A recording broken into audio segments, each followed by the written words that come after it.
আসসালামু আলাইকুম। Welcome to my third class PLSQL tutorial. আজকের টিউটোরিয়ালে আমরা শিখব বাইন্ড ভেরিয়েবল। বাইন্ড ভেরিয়েবল শেখার আগে তার সম্পর্কে ৩ টা জিনিস আমাদের জানা দরকার। সেটা হলো বাইন্ড ভেরিয়েবলকে বলা হয় হোস্ট ভেরিয়েবল। হোস্ট বলা হয় কারণ হলো এই ভেরিয়েবলটি বিভিন্ন জায়গায় হোস্ট করতে পারবে। তাকে একটা আলাদা একটা পাওয়ার দিয়ে দেওয়া হবে। আবার এই বাইন্ড ভেরিয়েবল আমরা SQL স্টেটমেন্ট এবং PLSQL গুলোকে আমরা ব্যবহার করতে পারবো। আর এটার আউটপুট দেখার জন্য আমরা প্রিন্ট কমান্ড দ্বারা এর ভ্যালু আউটপুট আমরা দেখতে পারবো। তো সুতরাং আমরা SQL ক্লাসে চলে যাচ্ছি। তো বাইন্ড ভেরিয়েবল শুরু করার জন্য শুরুতে আমাকে বলে দিতে হবে ভেরিয়েবল। তারপর ভেরিয়েবলের একটা নাম দিতে হবে। আমি নাম দিলাম এক্স। তারপর তার ডাটা টাইপ দিতে হবে। আমি দিলাম নাম্বার। এর দ্বারা ভেরিয়েবল এক্স নাম্বার এর দ্বারা বোঝানো হচ্ছে যে এক্স একটা হচ্ছিল ভেরিয়েবল, যেটা আমি একটা ডিক্লেয়ার করে দিলাম আর কি। তো তারপর আমরা একটা PLSQL ব্লক লিখবো। PLSQL ব্লক লেখার সিস্টেম কি সেটা তো আমরা জানি। সেটা হলো শুরুতে আমাকে বিগিন লিখতে হবে। এটা হচ্ছে হলো ম্যান্ডেটরি। আমরা ডিক্লেয়ার লিখতেও পারি, নাও করতে পারি। কিন্তু বিগিন হচ্ছে হলো আমাদের ম্যান্ডেটরি। বিগিনের পরে আমরা যে ভেরিয়েবলটা লিখে আসলাম, সেই ভেরিয়েবলটাকে আমরা এখানে লিখবো। তো লেখার শুরুতে বাইন্ড ভেরিয়েবল লেখার শুরুতে অবশ্যই আমাকে ক্লোন দিতে হবে। তারপর বাইন্ড ভেরিয়েবলের নাম যেটা আমি এক্স দিয়ে আসছি। তো এই হচ্ছে হলো বাইন্ড ভেরিয়েবল, যেটা হলো ক্লোন দিয়ে আমি এক্স লিখলাম। এটা আমি বুঝিয়ে দিলাম যেটা একটা বাইন্ড ভেরিয়েবল। তো এখন এটাকে আমি একটা ভ্যালু অ্যাসাইন করব। ভ্যালু অ্যাসাইন করার সিস্টেম হচ্ছিল ক্লোন ইকুয়াল, আমি ভ্যালু দিলাম হলো 100, সেমিকোলন দিয়ে শেষ করলাম। তারপরে আমাকে ইন্ট দিয়ে আমাকে PLSQL শেষ করতে হবে এবং তারপর আমাকে ফ্ল্যাশ দিতে হবে। ওকে। তো আমার এখানে বলছে PLSQL প্রসিডিউর সাকসেসফুলি কমপ্লিট। কিন্তু আমি এখানে কোনো ভ্যালু দেখতে পাচ্ছি না। কিন্তু আমি বলে আসছিলাম যে PLSQL আমরা ভ্যালু দেখবো হলো প্রিন্ট কমান্ড দ্বারা। Print X. ওকে। আশা করি এতটুকু বোঝা গেছে যে আমি একটা বাইন্ড ভেরিয়েবল করার জন্য অবশ্যই আমাকে একটি ভেরিয়েবল লিখে তাকে একটা ডাটা টাইপ দিতে হবে। তারপর আমরা PLSQL ব্লকে এসে আমরা চাইলে তার একটা ভ্যালু অ্যাসাইন করে দিয়ে সেটাকে আমরা প্রিন্ট করে দেখতে পারি। এই প্রিন্ট আমরা যেকোনো জায়গায় আমরা এটা প্রিন্ট করতে পারি একটা বাইন্ড ভেরিয়েবলকে অ্যাসাইন করে দিয়ে। ওকে, এটা ছিল একটা সিম্পল একটা উদাহরণ। আমরা এটা দ্বারা হচ্ছে হলো কিছু সিলেক্ট স্টেটমেন্ট বা PLSQL ব্লকে আরেকটু বিস্তারিত একটু লেখার চেষ্টা করি। তো এর জন্য আমি একটু স্ক্রিনটা ক্লিয়ার করি। ওকে। তো আমরা আরেকটা ভেরিয়েবল ডিক্লেয়ার করি। ভেরিয়েবল এটার নাম দিলাম হচ্ছে হলো p_emp_salary। এটা যেহেতু আমি এই ভেরিয়েবল দ্বারা স্যালারি দেখবো মানে সংখ্যা দেখবো, তাই এটা আমি নাম্বার দ্বারা দেবো। নাম্বার। তো কথা হচ্ছে হলো এই জায়গায় আমি আমার মন মতো করে আমি একটা নাম দিতে পারবো, কিন্তু অবশ্যই আমার চেষ্টা করব যে আমি যে PLSQL লিখছি বা আমি যে রেজাল্ট দেখতে চাচ্ছি, এটা যেন একটা সুন্দর একটা যৌক্তিক যেন নাম হয়। আমি একটা স্যালারি দেখতে চাচ্ছি এমপ্লয়ি টেবিলে, তাই আমি emp_underscore স্যালারি দিয়েছি। এটা এইভাবে এমনি দিয়েছি, এটা কোনো সমস্যা নেই। এখানে যে কিছুই দেওয়া যেতে পারে, আমি শুরুতেই বলেছি। এটা আমার কাজের সুবিধার্থে। আমার যেভাবে দিতে আমাকে সুবিধা হয় এবং তোমার বুঝতে সুবিধা হয় সেভাবে আমি দিব। তো আমি এখন একটা PLSQL ব্লক লিখি আমরা। PLSQL ব্লক লেখার জন্য আমাকে কি করতে হবে? বিগিন লিখতে হবে। বিগিন। তারপরে আমি একটা সিলেক্ট স্টেটমেন্টে আমি রাখবো সিলেক্ট স্যালারি স্যালারি ইনটু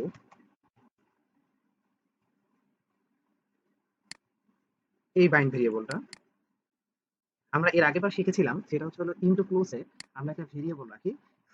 কারণ হলো সিলেক্ট স্টেটমেন্ট PLSQL এর সিলেক্ট স্টেটমেন্টের কলাম সরাসরি কখনো ভ্যালু দেখাতে পারে না। কারণ হচ্ছে হলো আগে তাকে একটা ইনটু ক্লোজের মধ্যে একটা ভেরিয়েবলের মধ্যে রাখতে হবে। তো আমরা এখানে বাইন্ড ভেরিয়েবলের মধ্যে রাখলাম, এতে কোনো সমস্যা নেই। তো এটা কোন টেবিল থেকে আসছে? স্যালারিটা এমপ্লয়িজ টেবিল থেকে। এমপ্লয়িজ হোয়ার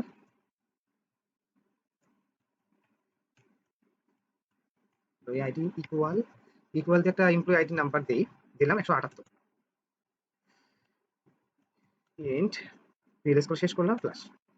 তো আমাদের এখানে দেখাচ্ছে সাকসেসফুলি কমপ্লিট করেছি। এখন আমাদের রেজাল্ট দিতে হবে না? যে আমি যে ইনটু ক্লোজের মধ্যে বাইন্ড ভেরিয়েবলটা রাখলাম 178 নম্বর এমপ্লয়ি আইডি। তো 178 নম্বর এমপ্লয়ি আইডির স্যালারি কত? এটা অবশ্যই দেখানোর কথা। তো সুতরাং আমি এটা এখন দেখব। প্রিন্ট প্রিন্ট লিখলাম, তারপরে অবশ্যই এই বাইন্ড ভেরিয়েবলটা, কারণ আমি শুধুমাত্র এইটার রেজাল্ট দেখতে পাচ্ছি। শুধু প্রিন্ট লিখে যদি আমি এন্টার চেপে দিতাম তাহলে প্রিভিয়াস ভেরিয়েবল গুলোরও রেজাল্ট দেখায় দিত। তো 178 নম্বর এমপ্লয়ি আইডির স্যালারি হচ্ছিল 7,000। ওকে, ফাইন। আমরা এটা বুঝতে পারলাম। এখন আমি যদি চাই যে ৭,০০০ স্যালারি যারা আছে, এই ৭,০০০ স্যালারি যারা আছে তাদের একটা লিস্ট আমি দেখতে চাচ্ছি। যদি এরকমটা যদি হয়, এমনকি লিস্টটা দেখবো কিভাবে? এই বাইন্ড ভেরিয়েবল দ্বারা হলো হোয়ার ক্লজে বাইন্ড ভেরিয়েবল ব্যবহার করব। ঠিক আছে? তো আমরা এভাবে একটা করে দেখি। এটা প্রয়োজন হয়। অনেক সময় এই কাজটা প্রয়োজন হয় যেটা আমি এখন করতেছি। যে আমি একটা ভ্যালু ডিক্লেয়ার করে একটা বাইন্ড ভেরিয়েবল ডিক্লেয়ার করা আছে যেখানে আমার ভ্যালুও দেয়া আছে। ধরেন এই ৭,০০০। তো আমি ওইটাকে কল করে বলতেছি এই ভ্যালুতে যারা আছে তারা কে, কে? মানে সেলারি যাদের ৳৭,০০০ তারা কে, কে? একাধিক মানুষও থাকতে পারে বা একজনও থাকতে পারে। তো আমি ওইটাকে একটু কল করে আমরা দেখব। সিলেক্ট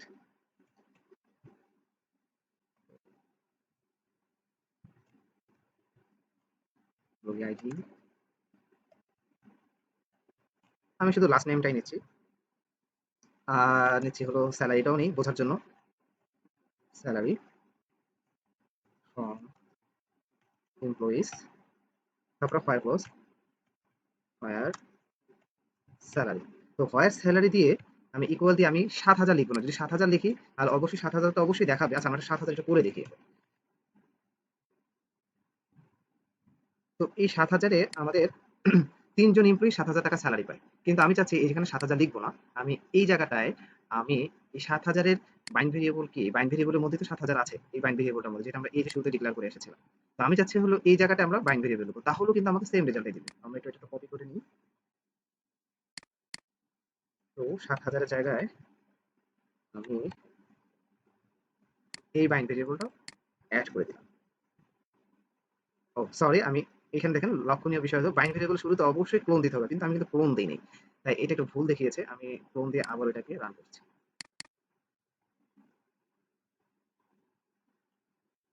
ওকে। তো এই রেজাল্টের এই রেজাল্টটার সাথে কোনো পার্থক্য নেই। এর মানে হচ্ছে হলো আমি বাইন্ড ভেরিয়েবলকে বলেছিলাম এটা হোস্ট ভেরিয়েবল, এই একটা হোস্টের কাজ করে দিল। তো এভাবে প্রত্যেকটা জিনিস আমরা উদাহরণের সাথে আমরা দেখব। এখন আমরা একটা PL স্কুল ব্লকের মধ্যে একটা ক্যালকুলেশন করি। ক্যালকুলেশনটা কিরকম? যে সেলারির সাথে কিন্তু আমরা জানি যে কমিশন পিসিটিও কিন্তু আছে। ঠিক না? এটাকে দেখায়নি কিন্তু কমিশনও কিন্তু আছে। তো আমি চাচ্ছি হলো সেলারি এবং কমিশন পিসিটি PL/SQL ব্লকের দ্বারা হচ্ছে হলো আমি করব। কিন্তু সেখানে আবার বাইন্ড ভেরিয়েবল দিয়ে আমরা করব কাজটা পুরোটা। যেন যখন আমরা বাইন্ড ভেরিয়েবল কল করব তখন আমাকে সাথে, সাথে রেজাল্টটা দেখাবে। আমরা একটা ভেরিয়েবল একটা কল করব শুরুতে। ভেরিয়েবল, ভেরিয়েবল দিলাম হচ্ছে হলো the underscore result নাম্বার এই দ্বারা আমি একটা ভেরিয়েবলকে কল করলাম, একটা ভেরিয়েবল তৈরি করলাম bind variable number data type দিয়ে।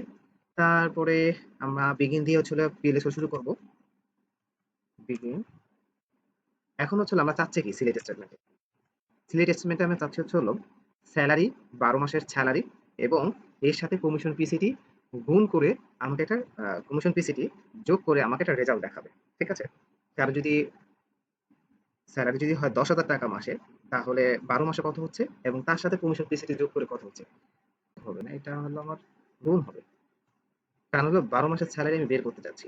এটা দ্বারা আমার ১২ মাসের স্যালারি বের হবে। এখন কমিশন পিসিটি হলো এটার সাথে যোগ করতে হবে তাহলে। এখন কথা হলো কিছু, কিছু কমিশন পিসিটি আছে, কিছু, কিছু জায়গায় কমিশন পিসিটি আছে নাল মানে ফাঁকা রাখা আছে। ফাঁকা রাখা আছে।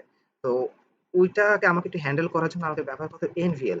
এনভিএল ব্যবহার করব এই কারণেই যদি কোনো অংশে যদি নাল থাকে তাহলে সেটাকে 0 দ্বারা কনভার্ট করা হবে। Commission PCT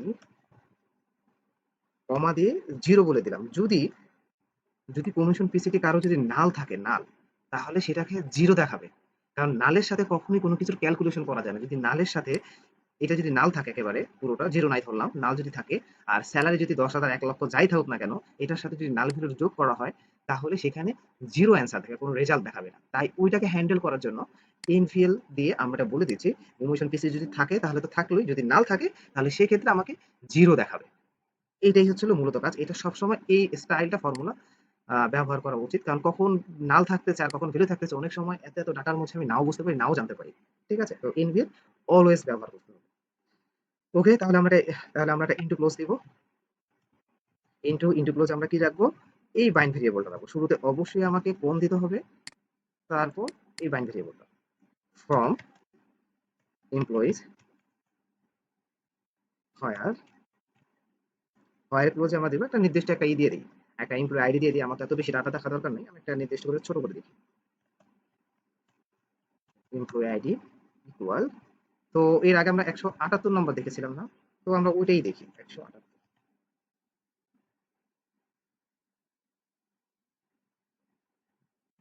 print. ওকে, সরি আমি এখানে কোলন দিয়ে সেমিকোলন দিয়েও কেটে দিয়েছি, ঠিক না, এর জন্য আমাকে একটা এরর আসছে। তো এখানে সেমিকোলন দেওয়া হয়েছিল, তাই এত বড় একটা এরর আসছে, এখানে সেমিকোলন দিয়ে নিতে হবে। কারণ পিএল স্কুলে প্রত্যেকটা আহ, একটা কমান্ড শেষ হয়ে গেলে আমাদের একটা সেমিকোলন দিতে হয়। এটা আমরা শুরুর ক্লাসে এই বিষয়টা আলোচনা করেছিলাম যে কোন কোন জায়গায় সেমিকোলন ব্যবহার করতেই হবে, এটা খুব সতর্কতার সাথে। তো ফার্স্ট ক্লাসটা যদি কেউ না দেখে থাকে তাহলে ওই ক্লাসটা দেখার অনুরোধ থাকলো। ওকে, আমরা একটা সেভ দিয়ে দিই। তো আমাকে এখানে দেখাচ্ছে পিএল এসকিউএল আমরা সাকসেসফুলি কমপ্লিট করেছি। তো এখন আমাকে রেজাল্ট দেখতে হবে অবশ্যই। প্রিন্ট, প্রিন্ট আমরা করবো হচ্ছে হলো এই ভেরিয়েবলটা। তো 178 নম্বর জাস্ট যে এমপ্লয়ি আইডি আছে তার কমিশন পিসিটি আর স্যালারি 12 মাসের স্যালারি গুণ করে এবং সাথে কমিশন পিসিটি যোগ করে আমাদেরকে এই রেজাল্টটা দেখিয়েছে। তো এটা ছিল একটা, এটা ছিল কই গেল, এই যে এটা ছিল একটা আমাদের পিএল স্কুলের একটা সুন্দর একটা ক্যালকুলেশন। তো ক্যালকুলেশনটা আমরা আশা করি সবাই বুঝতে পেরেছি। এখন আমি দ্বিতীয়ত একটা আলোচনা করব, সেটা হলো পিএল স্কুলে কিছু কমেন্ট নিয়ে।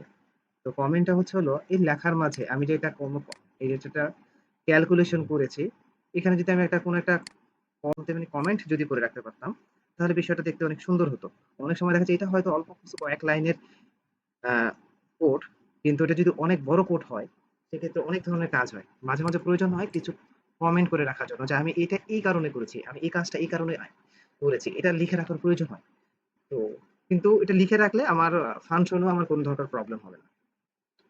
তো এই কমেন্টটা করার জন্য আমাদেরকে একটু সুন্দর একটা কাজ করতে হবে। আমরা এই নোটপ্যাডটা একটু আমরা একটু লক্ষ্য করি। তো কমেন্ট আমরা দুই ভাবে করতে পারি। এক নম্বর হচ্ছে হলো দুইটা হাইফেন দ্বারা। আবার আমরা করতে পারি হচ্ছে হলো ফ্ল্যাশ স্টার এবং স্টার ফ্ল্যাশ দ্বারা। এখন এটা হচ্ছে হলো যদি ডাবল কয়েক লাইনের যদি হয়ে যায়, কমেন্ট হয়ে যায়, সেক্ষেত্রে আমরা এটা ব্যবহার করব। আর এক লাইনে কমেন্টের ক্ষেত্রে আমরা এটা ব্যবহার করব। তো আমরা একটু এই উদাহরণটা একটু দেখি। এই উদাহরণটা একটু দেখি। উদাহরণটা আমরা কি করেছি? কি কোড লিখেছি এটা আপনারা সিম্পল একটা জিনিস, এটা সহজেই বুঝতে পারবেন। আমি কোডটার দিকে যাচ্ছি না। আমি শুরুতে একটা কমেন্টের দিকে যাচ্ছি। এটা হচ্ছে আমরা মাল্টিপল লাইন। এই মাল্টিপল লাইনে যদি কমেন্ট করতে চাই, সেক্ষেত্রে আমাকে শুরুতে ফ্লাশ স্টার দিতে হবে এবং শেষে স্টার ফ্লাশ দিতে হবে। এখন হচ্ছে যদি সিঙ্গেল লাইন হয়, সেক্ষেত্রে এই যে সিঙ্গেল লাইন, সিঙ্গেল লাইনে আমরা শুরুতে ২ টা হাইফেন দিয়েছি। এখন এই হাইফেনের সংখ্যা যদি একাধিকও হয়, সেক্ষেত্রেও কোনো সমস্যা নেই। তো আমরা এটা একটু রান করে আমরা দেখি যে আমাদেরকে কোনো আসলে প্রবলেম দেখায় কিনা। এটা একটু আমরা সরেজমিনে দেখি। জি, আমাদের কোনো প্রবলেম দেখায়নি। বরঞ্চ আমার এখানে একটা রেজাল্ট আমাকে দেখিয়েছে। ডিবিএমএস আউটপুটে একটা রেজাল্ট দেখিয়েছে। ওকে। তো কমেন্টের জায়গায় কমেন্ট আছে, কোনো এরর নাই। এখানেও ঠিক কমেন্টের জায়গায় কমেন্ট আছে, কোনো এরর নাই। তো এই জিনিসটা মাঝে মাঝে খুবই হেল্পফুল হয়, প্রয়োজন হয়। যখন অনেক বড় বড় যখন আমাদেরকে কোড লিখতে হবে তখন এটা খুবই হেল্পফুল হয়। তো সুতরাং একটু ভিডিওটা মনে হচ্ছে বড় হয়ে গেছে। আমি চেষ্টা করেছি আসলে একদম A to Z ভেঙে ভেঙে বোঝানোর জন্য। তো এর জন্য আমার ভিডিওটা একটু বড় হয়ে যায়। বিষয়টা একটু ক্ষমার দৃষ্টিতে দেখবেন। আর কোনো জিনিস না বুঝলে অবশ্যই কমেন্ট করবেন অথবা আমাকে মেইল করতে পারেন। সবই ডেসক্রিপশন বক্সে দেয়া আছে। ধন্যবাদ সবাইকে।